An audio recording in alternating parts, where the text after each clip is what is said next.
ज्योतिर्गमय मृत्युर्मा अमृतम गमय। ओम शांति शांति शांति। गुजरात विश्वविद्यालय के 71वें दीक्षांत समारोह में उपस्थित प्रदेश के कैबिनेट मंत्री श्री ऋषिकेश भाई पटेल जी, माननीय श्री प्रफुल्ल भाई पानशेरिया जी, प्रोफेसर हिमांशु पंड्या जी, वाइस चांसलर गुजरात यूनिवर्सिटी, माननीय डॉक्टर पीयूष एम पटेल जी, रजिस्ट्रार, उपस्थित अधिष्ठातागण, सिंडिकेट और सेनेट के सदस्यगण, आमंत्रित महानुभाव, डिग्री धारक छात्र छात्राएं, देवी और सज्जन, आज हम सब के लिए ये जिस महान उद्देश्य के लिए इस विश्वविद्यालय की स्थापना हुई थी,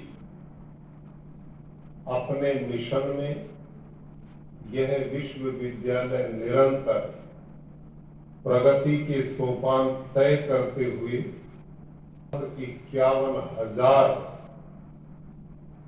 छात्र छात्राओं को डिग्रियां प्रदान कर रहा है। माननीय प्रोफेसर हिमांशु पंड्या जी, जो कुलपति महोदय हैं इस संस्थान के विश्वविद्यालय के, अपने वक्तव्य में उन्होंने इस विश्वविद्यालय की वर्तमान प्रगति की विस्तृत जानकारी हमारे बीच में रखी है। मैं समझता हूं दुनिया का कोई विषय शायद ही कोई बचा हो कि जो आपके विश्वविद्यालय में न पढ़ाया जाता है। ये हमारे लिए प्रसन्नता की बात है। ये नए नए इनोवेशन के साथ प्रयासरत रहते हैं कि हमारे छात्र छात्राएं आधुनिक टेक्नोलॉजी से जुड़ते हुए इस देश को, राष्ट्र को, समाज को आगे बढ़ाने में योगदान करें। हमारे दोनों आदरणीय मंत्री महोदयों ने बहुत सारगर्भित विचार हम सब के उत्थान और कल्याण के हमारे बीच में रखे। प्यारे छात्र एवं छात्राओं, आज आप दीक्षित होकर समाज सेवा के लिए जा रहे हैं। आज का दिन आपके गुरुजन के लिए और आप दोनों के लिए बहुत महत्वपूर्ण दिन होता है। प्राचीन भारत में आज के इस समय को दीक्षांत समारोह बोलते थे। पूज्य आपके माता पिता ने आप सबको शिक्षित होने के लिए यहां भेजा था। आपके गुरुजन ने पूर्ण प्रयास के साथ आपको शिक्षित किया और जब शिक्षा पूरी हो जाती है तो उसको दीक्षा दी जाती है। और दीक्षा का मतलब होता है कि गुरु आपसे क्या अपेक्षा रखता है। जो पढ़ाई आपने पढ़ी है, जिस जिस सब्जेक्ट, जिस जिस विषय को आपने चुना और उसके आप निष्णात हुए हैं, ये एक विषय अक्षर ज्ञान का है। एक विषय आपका जीवन, जिसको गुरुजन ने एक जिम्मेदार नागरिक बनाया। इन दोनों चीजों को लेकर आपने कार्य क्षेत्र में जाना है। जो पढ़ा है उससे लोगों को आपने शिक्षित करना है, लेकिन पढ़े हुए आदमी का जीवन और एक अनपढ़ सामान्य व्यक्ति के जीवन में मौलिक अंतर होता है। आदमी जब शिक्षित हो जाता है तो उससे समाज को, परिवार को, राष्ट्र को बड़ी अपेक्षाएं होती है और उसी के लिए इतना बड़ा तंत्र हमारी सरकारें खड़ा करती हैं, एजुकेशन सेंटर बनाती हैं, विश्वविद्यालय बनाती हैं, हमारे इन शिक्षकों की ये टीम रात दिन इसी काम पर लगती है और उनका मुख्य उद्देश्य होता है कि हम अपने संस्थान में पढ़ने वाले छात्र छात्राओं को केवल अक्षर ज्ञान देकर के डिग्री नहीं, अपितु उनको एक महान इंसान बना करके भेजेंगे जो देश और समाज में अपनी भूमिका निभाकर और एक जिम्मेदारी का, एक उच्च मानवता का, एक आदर्श जीवन का प्रदर्शन करें। तो आज आप शिक्षित जो डिग्रियां थी वो आपको मिल चुकी है। अब आप कार्य क्षेत्र में जाएंगे, आपकी जिम्मेदारियां बढ़ रही है और उन जिम्मेदारी में आपके लिए गुरु आज के दिन इस दीक्षांत समारोह पर तैत्तिरीय उपनिषद का एक प्रवचन दिया करता था। वो प्रवचन ज्यों का त्यों मैं आपको सुना देता हूं। आज के दिन गुरु अपने शिष्यों को क्या बोलते थे? सत्यम वद, धर्मम चर, स्वाध्यान मा प्रमद, स्वाध्याय प्रवचनाभ्याम न प्रमदितव्यम, मातृदेवो भव, पितृदेवो भव, आचार्य देवो भव, अतिथि देवो भव। एषः आदेशः, एषः उपदेशः, यज्ञस्माकं सुचरितानि तानि त्वयोपास्यानि नो इतर। ये उपदेश था अंतिम, और आज के दिन इस देश का गुरु अपने शिष्यों को उपदेश देकर के समाज में भेजता था, बेटे और बेटियों, इतने दिन आप हमारे सानिध्य में रहे। हम आपसे आशा करते हैं कि आप जहां अपने अपने सब्जेक्ट में, विषय में निष्णात होकर के जा रहे हैं, इस शिक्षा से लोगों को शिक्षित करेंगे। उसके साथ आपका अपना जीवन कैसा हो, सत्यम भव, आप सदा सत्य का आचरण करो। ध्यान करो, दुनिया में झूठ जरूर चलता है, लेकिन कब तक चलता है? जब तक लोग उसको पहचान नहीं लेते। दुनिया में खोटा सिक्का चलता है, लेकिन कब तक चलता है? जब तक उसकी पहचान नहीं हो जाती। जहां खोटा सिक्का पकड़ा जाता कि ये नकली है, उसी दिन धराशायी हो जाता है। झूठ का पहाड़ चाहे कितना ही ऊंचा हो, लेकिन सत्य उसे कुरेदता और धराशायी करने में समर्थ होता है। अंतिम सिद्धांत असत्य नहीं है, अंतिम सिद्धांत सत्य है। और सत्यवोत्थिता भूमि वेदों में लिखा है, ये दुनिया और समाज सत्य पे आधारित है, सत्य पे चल रहा है। हम भले ही कहें झूठ चल रहा, झूठ है, पर्याप्त है, लेकिन सत्य ज्यादा। अब भी सत्य ज्यादा है। जिस दिन असत्य ज्यादा हो जाएगा, उस दिन समाज और दुनिया नहीं चल पाएगी, धराशायी हो जाएगी। इसलिए भारत का गुरु पहला उपदेश अपने शिष्य को देता था, बेटा आपका जीवन इतना आदर्शवान हो, इतना अच्छा हो, तुम जिस यूनिवर्सिटी से पढ़कर के जा रहे हो, इसके सम्मान को बढ़ाना, इसके गौरव को बढ़ाना, लोग हमें भी कहें जिन गुरुओं ने आपको पढ़ाया वो कितने उच्च आदर्श के होंगे, और आप जीवन में सत्य का आचरण करना। और दूसरी बात कहता था, धर्मम च, धर्म का आचरण करना। अब ये धर्म वाला मामला जो आता है, इस पर थोड़ा सा हमने चिंतन करना है। भारतीय ऋषियों की भाषा में, वेदों की भाषा में, ये धर्म नहीं है जो हमने बना रखे, ये तो बड़े आदमी ने अपनी सोच से बना दी। हमारा धर्म क्या था? मनुर्भव दैव्यम जन्म। हमारा धर्म है मनुष्यता, इंसानियत। ये हिंदू है, ये मुसलमान है, ये सिख है, ये जैन है, बौद्ध है, यहूदी है, पारसी, ये तो हमारे में कुछ महापुरुष आते हुए उन्होंने एक परंपरा खड़ी कर दी। धर्म क्या है? धर्म है धारणात धर्म इत्यादि।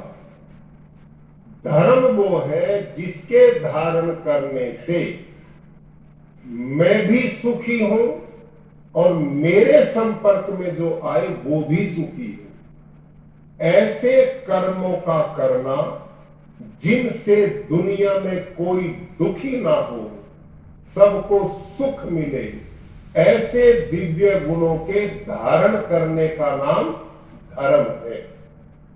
ये है धर्म। और इसकी और व्याख्या की गई है, और व्याख्या की ऋषियों ने। स्वस्य च प्रिय आत्मन परेशान न समाचरे। धर्म किसे कहते हैं? जो मुझे प्रिय लगता है वही मैं औरों के लिए पैदा करूं। मुझे क्या प्रिय लगता है? मुझे प्रिय ये लगता है कि कोई भी आदमी मेरे साथ झूठ का व्यवहार ना करे, तो मैं दूसरे के साथ झूठ का व्यवहार क्यों करूं? मैं चाहता हूं मेरी वस्तु की कोई चोरी ना करे, तो मैं दूसरे की वस्तु की चोरी क्यों करूं? मैं चाहता हूं सब मेरा सम्मान करें, तो मैं दूसरे का अपमान क्यों करूं? मैं चाहता हूं कि मेरे को समाज में सदा सबका सहयोग मिले, तो मैं भी सबका सहयोगी बनूं।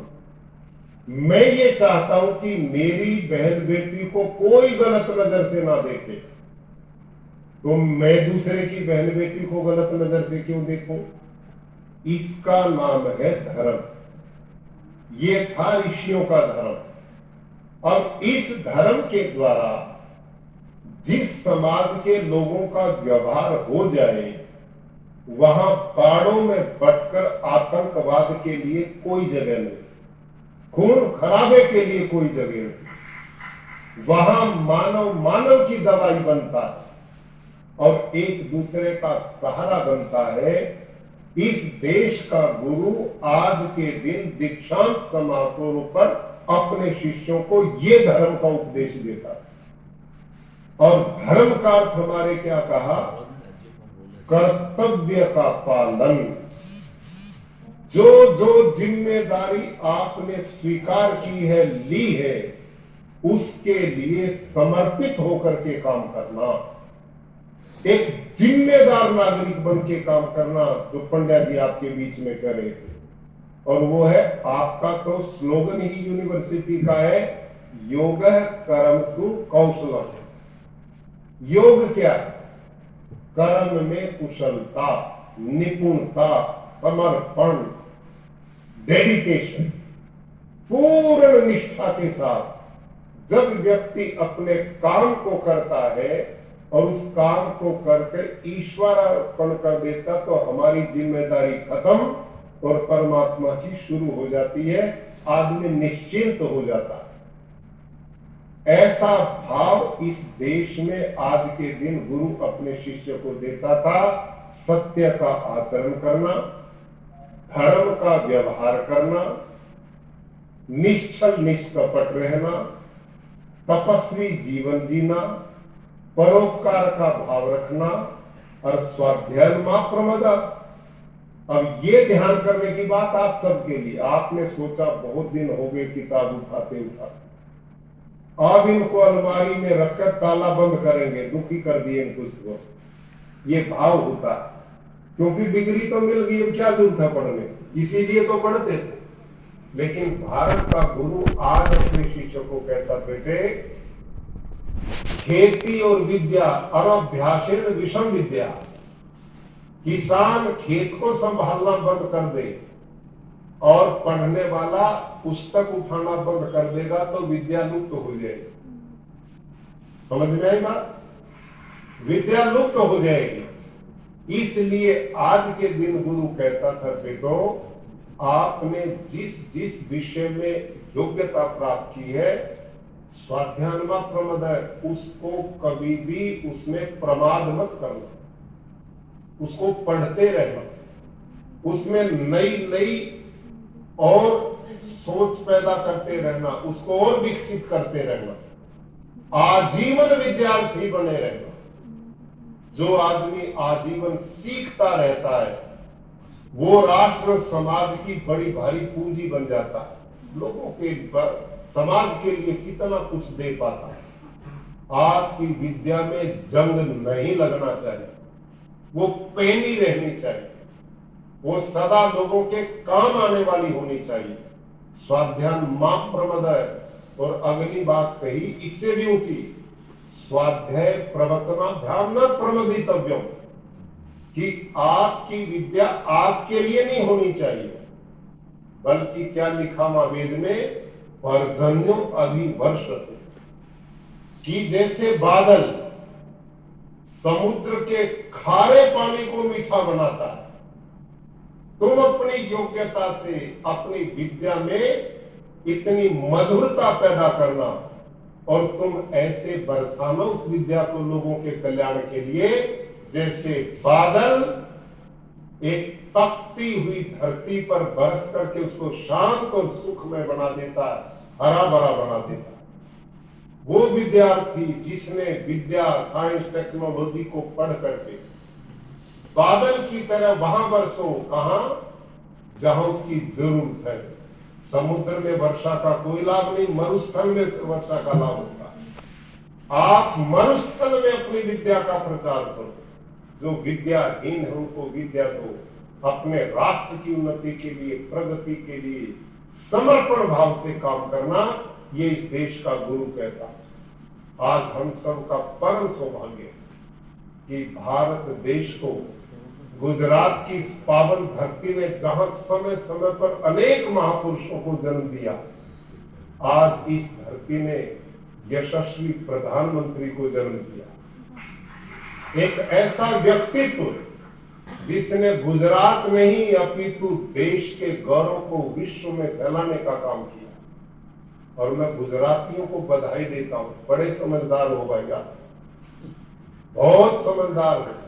आपको ये पता है अपना कौन और पराया कौन, ये समझ आपकी बहुत जबरदस्त है, इसको मैं सलाम करता हूं, बहुत बहुत बधाई देता हूं। आज देश जिस भारतीय गौरव की पुनर्स्थापना की ओर बढ़ रहा है, भारत चहुमुखी विकास करते आगे बढ़ रहा है। विदेशों में हमें खड़ा कोई होने नहीं देता था, आज प्रवासी भारतीय छाती तान करके दुनिया में विचरण करते हैं कि हम उस देश के लोग हैं जिस देश का प्रधानमंत्री गुजरात का सुपूत नरेंद्र भाई मोदी। ये छोटे गर्व की बात है। आज कोई क्षेत्र ऐसा नहीं, कोई क्षेत्र ऐसा नहीं जिसमें भारत उन्नति प्रगति न कर रहा हो। यदि आप सारे युवा और हम मिलकर के इस मिशन में सहयोगी बनते और हमारा देश सर्वोत्कर्ष पर पहुंचता है, तो हम सबको कितना गौरव मिलेगा, कितना सम्मान मिलेगा। और हमारे पुरखाओं ने वो दिन दिए थे दुनिया के लिए जब भारत विश्व का गुरु था, हर क्षेत्र में गुरु था। आर्थिक रूप से सोने की चिड़िया कहलाता था और आध्यात्मिक रूप से ये लोगों का पथ प्रदर्शक था और विद्या की दृष्टि से विश्व गुरु का नाम इसको मिला था। आज आप और हम सब यदि मेहनत करें, परिश्रम करें, कर्म में कुशलता दिखाएं, तो इस राष्ट्र को उसी चरमोत्कर्ष पर ले जाने में सहयोग कर सकते हैं। और ये हमारी जिम्मेदारी है। जिम्मेदारी आदमी कौन है जो ये महसूस करे कि जिस धरती का मैं अन्न खाता हूं, जिस देश की धरती के नीचे का मैं जल पीता हूं, जहां की मैं हवा लेता हूं, जिसने मेरे को जीवन दिया है, उसके लिए वयम तुभ्यम बलि रतस्याम, उसके लिए बलि वेदी पर समर्पण करने का भाव जिस युवा में हो, वो जिम्मेदार नागरिक कहलाता है। और शिक्षित आदमी